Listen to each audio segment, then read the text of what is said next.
Hello, Melton guy here, coming at you with another topic. Some things on my mind. My wife's going to take a nap. I got the TV going on a fishing show, and I thought I'd take this time to make a little podcast about some things that are particular on my mind. And as usual, I may offend somebody, and I may make somebody happy, or I may not affect anybody at all. But this is my time, and I'm going to use it to say some things that I need to say. And I think some things that we need to hear.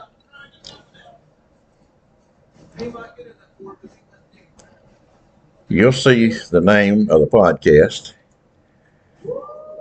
when you go on YouTube to find it. I want to make something very clear. And this may be in some people's mind anti-religious or anti-Christian or something like that. But I want to make this statement.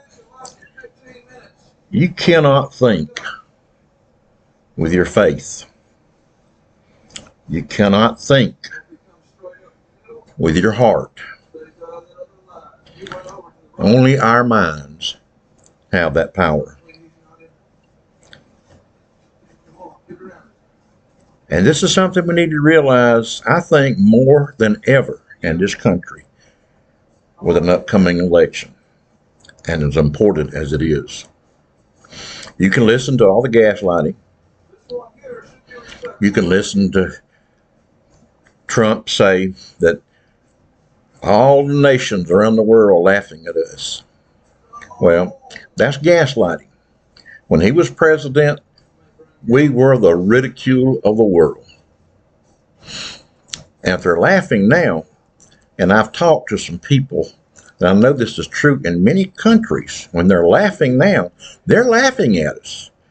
They're laughing at us because a country with our reputation, a company with the background and the history that we have, that we would allow a man like Donald Trump to ever come to power. That's what they're laughing at. But he'll gaslight that, like he does everything else, and turn it around. He says some ridiculous things, and if you use your mind to think, and not your heart that you try to do, you'll begin to understand some things. Am I lecturing you? I guess I am. I don't mean to. But you do it to me every day in some way. I want to talk about two things, though, and keeping that in mind. I want to tell you, keep it in mind, this. Do not use your Bible to persuade me or lecture me. Now, I'm bringing this up because we're having this 10 Commandments debacle that is going on in this country right now. And let me say right up front, I don't give a crap if we put the 10 Commandments up there in every school in this nation. I've pastored 11, 12, 13 churches, I don't know, in my lifetime. And never once did we see the need to put a statue or any kind of a podium or anything, a document stating the 10 Commandments in a church. I went to school. We didn't have those in the school I went to, but we fared okay. But if that's what we want, then I'm fine with it. Put them up there. Display them proudly. But when you're making this a law, you need to be keeping in step with United States American democracy. And you should invite and say, and any other religion that wants to put a document up. If the Jewish community wants to put a document up in our schools, they should be allowed to, right alongside the 10 Commandments. If the Islamic community wants to do that, they have the right to. If Buddhists want to do it, and if you take it as far as some of these senators and state representatives want to take this thing, if Satanic Church comes in there and wants to put a document up, they have the very right to do that. Now, you may argue that all you want to and say it's disgraceful to even say it, but it is absolutely true. Will bring about something that you do not want. You think you want something, but you do not want it.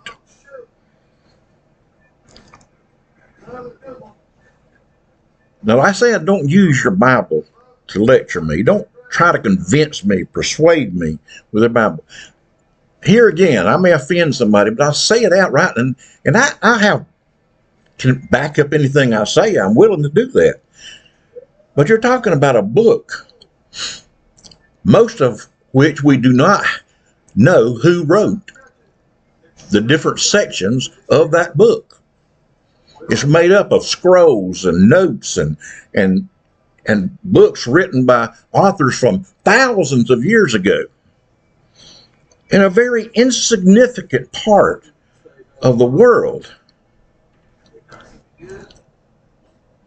Not insignificant in the sense that it didn't matter, but insignificant that anywhere else in the world would have been okay to bring this back. And it has been. All over this world, they have their stories of creation. They have their stories of the beginning of life. But you're coming to me and trying to lecture me and persuade me on a book that we do not know how old that book is. We do not know who wrote that book. I know some preachers are going to say, well, Moses wrote the first 5. That's absolutely not true. Moses did not write the 5 books of the Bible. Moses did not write a book of the Bible, period. If Moses even existed, if he existed, he did not write the books. As a matter of fact, the book of Genesis was written by many authors, not just one. And they're all over the world, this book that tells the same story. And then when you get into the other stories, and anybody today that can believe the story of Daniel and the lion's den, they're great stories. They teach a valued lesson. But to take them literally in our day and age,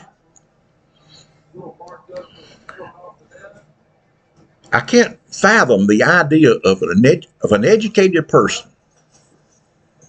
An educated person that takes that and stories like Samson and his hair and what happens around all of that, and Daniel in the lion's den, who was not eaten by the lions. That didn't say anything about what they did to the lion's claws, but anyway, Daniel was not hurt.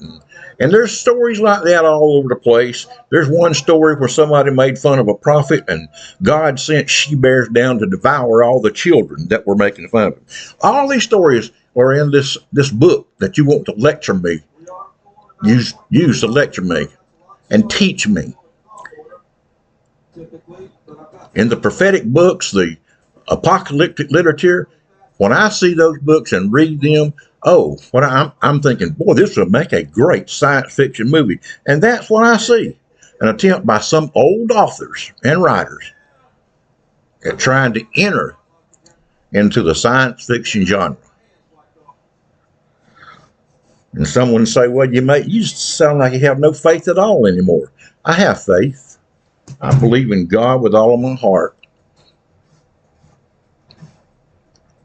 One of my best places to go on YouTube is Tennessee Brando. He doesn't feel the same way I do, but we can agree to disagree. But this thing about going on in the New Testament, Paul made up a lot of stuff. He came up with a lot of theology, but it's not reflected in the words of the man that came before him, Jesus. Now, I don't see Jesus the way you see Jesus. And I'm fine with that. You're probably not, but I am. I think Jesus, as were many others, was a good man. But I think he was a special man. He had enlightenment. But we, as Christians, in the last 7 years, and it has been longer than that, but it still has been compounded in these last years, have totally disregarded for what Jesus said. Will I advocate throwing all the Bible away? Absolutely not. Like I said, there are some good stories in there with good teaching methods, values that are good for our children, but when those children need to be told, that's what they are. But no, I don't want to get rid of the Bible, but in Matthew 25, therein lies the gospel. Therein lies what Jesus said himself, the difference between the good and the bad, and the getting there and not getting there. In this case, he's talking about getting into heaven or not getting into heaven. Whether you believe in heaven and hell or not, is not the point. The point is, Jesus was trying to tell you how to live a good life, how to get along with your fellow human being. We totally disregard it. When did they bring up Matthew 25 instead of the book of Leviticus? I hope you'll read my book, The Offspring of Ignorance. I have a whole story about the books of Leviticus and some of the Old Testament books. I'd like for you to read them. You can disagree with me all you want. You can send me letters, call me out, whatever you want to do. But I know what I'm talking about. I spent years and years and years educating myself and being educated. And I learned well. I say I learned well because I believe in what I know and nothing else. I believe in God. In here, I know God exists. I can't think about him in here. Think about him here. But in here, I know there is God. Okay, I've had my time at lecturing, but now I want to talk about something else. Democrats and Republicans. The donkey has all long been the symbol of the Democratic Party. I never did quite get it. I've heard the stories. I know that Andrew Jackson, it was first used to make fun of the Democrats. Andrew Jackson took it as a badge, and said that the donkey represented sternness and power and thoughtfulness and all the good things we want in a president. We want in a person. Now, that has changed over the years. Matter of fact, politics, policies have changed year by year by year for a couple of centuries now and more. But those two things stay, the donkey and the elephant. But the donkey, I haven't seen. What I saw up until recently, if I had to pick just a few years ago, an animal to symbolize the Democratic Party would be sheep. The sheep would be out there doing their thing, doing what they're supposed to do. And every once in a while you hear a little bleat. And I thought that it would stay that way. And I said many times, Democrats need to speak out about what they're doing and why they're doing it, and quit just laying by, as they call it in farming.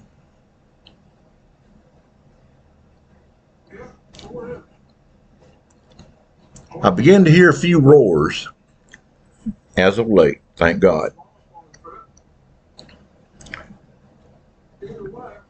I think it's time that we begin to roar and we begin to reshape that animal into something that speaks a little louder. And maybe do a little more. But at least fight the battle that is before us. Do not let these things that Donald Trump says and does, this gaslighting that he has done since 2016, continue. If he steals, he says we steal. If he lies, he said we lie. If he says his news is real and ours is fake, that's because we had already said that it's just that way. He gaslights. Anything you hear him say is practically a lie these days, if he can get it out. And we need to speak out. Joe Biden has done so much, has accomplished so much. This country has accomplished so much under his leadership, and they have gaslighted that to talk about. Donald Trump said he was the worst president ever. When all the polls taken around the world, over and over again, Donald Trump is either the worst or the second worst. I don't know where Joe Biden fits in there, but it's nowhere near Donald Trump. But yet he gaslights us, saying that's what happened. And this has nothing to do with his talking about the GDP being below zeros. That should tell you something. You, as an educated person, know that things like that kind of thing is ridiculous. Why does he say those things? Democrats need to speak up, call him out more, and they have begun to do that. Thank God they've begun to do that. That's why I lead you to the Midas Network so many times. Listen to R.M. Elber, Rachel Maddow. They're going to tell you the truth. They'll call it out, and they'll call out Democrats. But you need to stop just continuously listening to Fox only. Listen to Fox, as I do, but listen to everything else. And Republicans, the elephant. This is what I want to get to. The elephant. The animal that best represents the Republican. I wish, elephant is close in the sense that some of the same letters are in what I'm thinking about. I wish there were an animal called a sycophant. Not elephant, but a sycophant. You know what a sycophant is? Is someone who just leeches himself on to someone else. They worship them. They so obsequiously attach themselves to it, want to do everything that person wants to do, agrees with everything that person says, disregards any wrong that person may have committed. They're sycophants. It is a party of sycophants. That's what the MAGA party is. The MAGA Republicans are sycophants. Margaret Taylor Greene says she does not worship Donald Trump. She's a liar. She worshiped Donald Trump. She would do everything Donald Trump asked her to do because she has latched on to him. She loves him. She worships him. And the same with people like Lauren Boebert and Ted Cruz and J.D. Vance. And I can go, and Tim Scott. Oh my God. I hate to even mention him because he is such an idiot. He is like George Santos to me when I ask the question, how did this person get into our Congress? And especially, how did Tim Scott get to be a senator, especially from South Carolina? He is absolutely one of the biggest idiots. And he says some of the most idiotic things. He stands second, third, or fourth only to the big man himself, Donald Trump, about saying ridiculous things. That they're ridiculous because they're lies.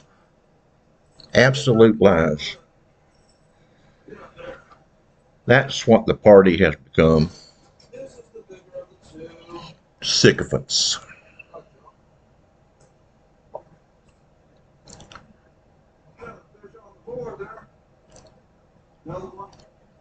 I don't know what your definition of worship is, but we get a demonstration of that every day. I see very little worship of God in the way that I see the worship of Donald Trump. It is sickening. It is dangerous. And it's leading us down not only a rocky path, but a dark one. And sooner or later, that path will lead us to stumble. A long time ago, there was an 18th century French philosopher by the name of M. de Voltaire. I've mentioned his name before, and I've always asked you, look him up, see what he says. He was a critic of the religion. He made good sense, but he was a critic. But he was a satirist. He was a philosopher, as I said. But he made one comment that has stuck to the pages of history for ages, and it has especially stuck to me because it describes so much of what goes on in the human condition, and the human condition in relationship to that human's world. He said if God did not exist, it would be necessary to invent him. End quote. However, if I had said it, which I know Voltaire, I would say it would be necessary to invent him or her. That probably offends somebody too. Let me tell you something. Joe Biden is a man. Donald Trump is a man. Neither one deserve our worship. And only one deserves your vote. And his name is Joseph Robinette Biden. And my God, I hope you do that. For the sake of this country, for the sake of your grandchildren and your children, I hope you do that. I hope you use your brain and not your heart or your faith to think.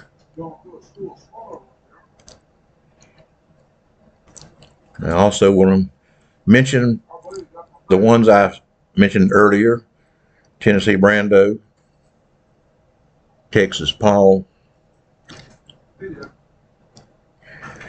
Owen Morgan, Rachel Maddow, R.M. Melberg. I could go on and on and on. Jesse Dollamore. They're all good. They'll tell you what's out there on the Democratic side, on the Republican side, and all in between. They will not mix words, but they'll tell you. And if you won't listen to Fox, that's fine. I struggle to do it, but I listen to Fox every day. And so should you. But you should also be listening to these other folks that I've mentioned. They have a lot different words for what's taking place today. Use your brain, not your faith, not your heart. Don't worship. Just vote. And these I've mentioned, subscribe to their channels, give them a thumbs up, and I wish you would subscribe to mine, and I wish I could convince you to go out and buy my book, The Offspring of Ignorance. You can find it on Amazon. There again, it may offend you, but you might learn something. You never know till you try. And may God bless you until I see you the next time, somewhere down the road. Goodbye.